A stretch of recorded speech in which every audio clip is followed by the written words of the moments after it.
So we're going to welcome our guest, Kenneth Atchity, to the show. Ken, thank you for calling in. How are you? Good. How are you? I am well. Thank you. Thank you so much for joining us as we're live on the air now. So we want to start off briefly. Can you tell us how well, first of all, let me give our listeners some background on Ken. He's a literary manager, he's a producer, and he has an incredible body of work, including an upcoming film, Ripley's Believe It or Not, which features Jim Carrey. Can you tell us how, I know you started off in the publishing field, and then you transitioned into film. Can you tell us how you got your start in publishing, and then what caused that transition to occur in the film world? Sure. I was professor of literature for years at Occidental College after getting my PhD from Yale, and during that time, among other things, I worked on writing, on people's writing, and I helped them get published, and I started getting familiar with publishers. I published 15 books of my own, and realized that I could take books to publishers as well as anyone else. And one thing led to the other because books were in demand by the film people. And basically a producer is somebody who finds a great story and then does everything that's necessary to get it made into a movie. So I learned that little by little. And I've now been doing that for about 20 years. So it was a natural progression from, believe it or not, from my academic career. Wow. So now let's talk briefly about some of the books that you published. Dealing with how to get into the film industry, including about treatments, but the one that intrigued me the most is a writer's time. How important is it for writers to set aside time for themselves to write, and why do you think it's difficult for them to do that?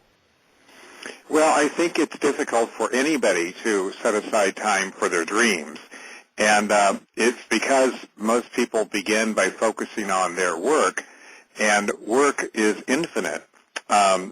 Only time is finite, so you can't manage work because work creates more work, but you can manage time because time is finite. It's the only thing you can manage.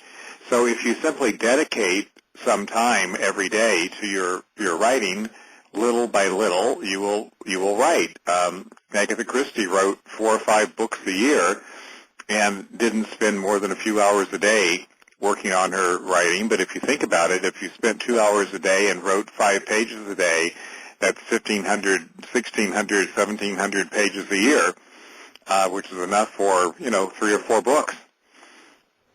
Right. That makes sense. And, being a writer, it's so true. The purpose of this show is to help people to walk in their gifting or be able to find that thing that they love to do and that they were created to do and turn that into their livelihood so they don't have a job, so that they will have a career. And even with that being said, as much as I love to write, your book really did help me because I've read a lot of different books on time management and everything to get to the point of writing. But I think for me was I had to find a process, and not just a process. It was more about focusing because I had so many ideas in my head. And do I write about this today? Do I write about this tomorrow? But I think you're right. If you look at it that way and you break down the numbers, it makes so much more sense. 2 pages a day, 2 hours a day, 5 pages a day, it could have an incredible impact on your career. Yeah, it can. It's just a matter of, one of the ancient Greek poets said, if you put a little upon a little, soon it becomes a lot. It's just a question of putting the right thing. So in my career coaching for writers, we start with strategy, not tactics. We try to figure out, what is your real goal and your ultimate goal, and then we then translate that into the tactics that give you a step-by-step way of, achieving that goal. A lot of people spend their life just dealing with tactics and never have a strategy, and that just, ends up repetitiously doing the same thing and not making any progress. Right. Now, you mentioned your career coaching. What are some of the other services that you provide? In addition to career coaching? Yes. My Writer's Lifeline company, which www.thewriterslifeline.com, provides everything from ghostwriting to mentoring, depending on the person's need. If person just wants a book written, then we'll ghostwrite the book. We've written books for Ripley's Believe It or Not, for Governor Ventura, a whole list of people that you can see on the website. And on the other hand, if you want to learn how to make your writing commercial, we basically provide the mentoring to you so that you will step by step be able to make your skills and craft equal your vision and talent. And it's an educational process. And then, of course, during in the career coaching, that's one-on-one with me and the client, where they meet with me half an hour a week, usually for a minimum of 12 weeks, and I basically make sure they know what to do by next week, and then they report to me the next week, and we get on track. Now, what was the website that you just mentioned again? Actually, someone's in the chat room asking for it. Could you repeat it again for our listeners? It's called TheWritersLifeline.com, all one chunk. And the career coaching website is StoryMerchant.com. Right. And StoryMerchant.com is the one that I'm very familiar with. In fact, can you describe to us what a story merchant is? Because you deal with stories not just in book form, but in film form as well. Well, yeah, I just figured out after doing what I do for years that what I'm like is a merchant who goes from port to port collecting stories and then finding homes for them, finding buyers for them. And nothing is more valuable today than intellectual property, which is what a story is.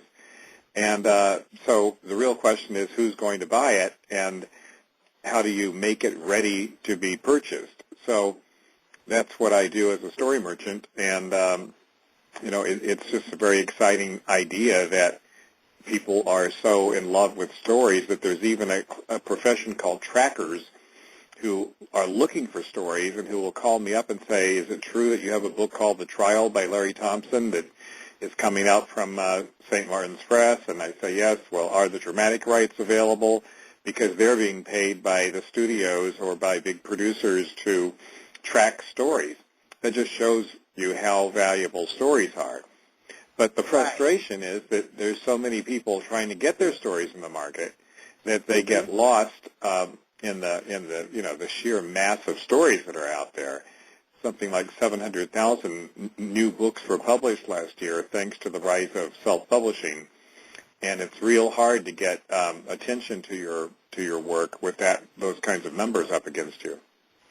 Absolutely. So now, how do you choose projects to represent, and how does the criteria differ from the process of choosing a book versus choosing a film for you? Well, a book, that's like three different questions. So how would you like to break down the question? Okay, so first of all, how do you choose books to represent? Well, the way I now work with books is as a coach, and one of the coaching services includes representing them. So let's say somebody comes to me with a book. The first issue is the book ready to represent? If it's not ready to represent, then it goes to the Writer's Lifeline Company, unless they want me to work on it personally, until it is ready to represent. When it is ready to represent, I now represent books based on a coaching basis, meaning that I'm paid a consulting fee for that, and no longer am I doing it on a commission basis except for my existing clients, simply because the advances have changed so much in today's world. They've lowered so much that it just doesn't make sense to do them that way. There's not enough money in it to justify the present time that has to be spent for future dollars. Right. So basically, I'm kind of a rent a representative, and we'll actually make all the same calls and the same marketing, but do it in a way that's compensated up front and accomplish the same purpose. Right. Now, how do you choose film projects to represent as a from a production aspect? Well, a film project is basically there's two film businesses in today's world. One is the Hollywood, major studio business, and that business has shrunk in the last 3 years down to Almost nothing, in the sense that the big studios are now doing not 40 pictures a year, but 10 each. And they're mostly basing what they do on well-known underlying properties, with a few exceptions, such as a high-concept thriller or a high-concept action or broad comedy. If a script like one of those comes into our awareness, what we're representing right now, a script called Jetstream, by the way, that is exactly that. It's a high-concept action thriller in the tradition of... I'm sorry, can you define high concept for our listeners? Because those of us who are in the industry understand what that is, but those who are listening may not understand what you mean when you say high concept. That's a good question, Sarah. Thank you for asking that. I use these terms without, stopping to think that not everybody understands them. And honestly, That's okay.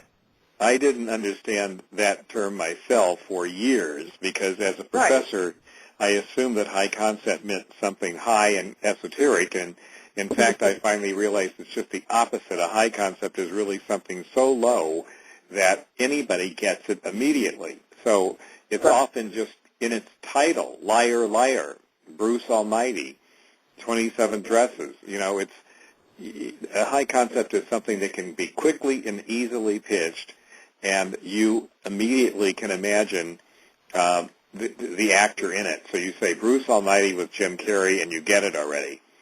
That's a high concept.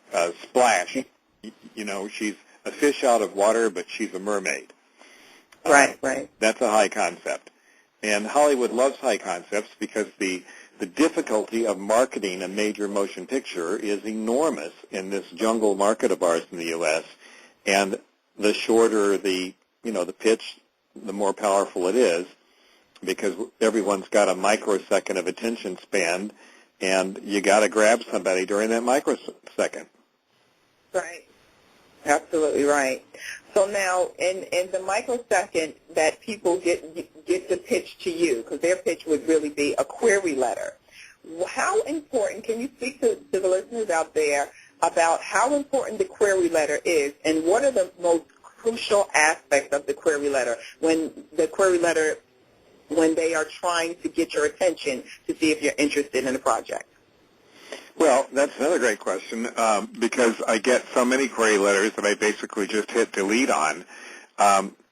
One of the first important qualities is to make sure it is directed to me or to the representative you're seeking to get an answer from.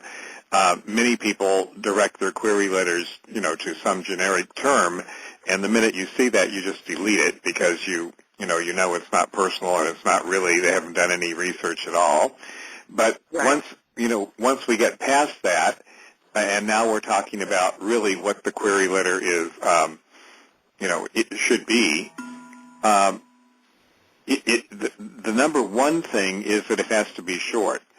And I would say 3 to 4 lines maximum is how short. I'm talking about an email query letter, which is just about the only way that we look at, query letters these days.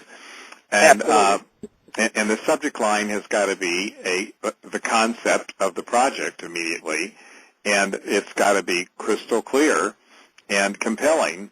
And I don't want to give rules because the truth is that great writers, and that's what we all look for, are so original that they can get across a story in many different ways in a couple of lines. But the whole idea is to grab your attention and to give, in 2 lines or 3, the concept of the story. And then in a line or 2, why you're the right person to do it. So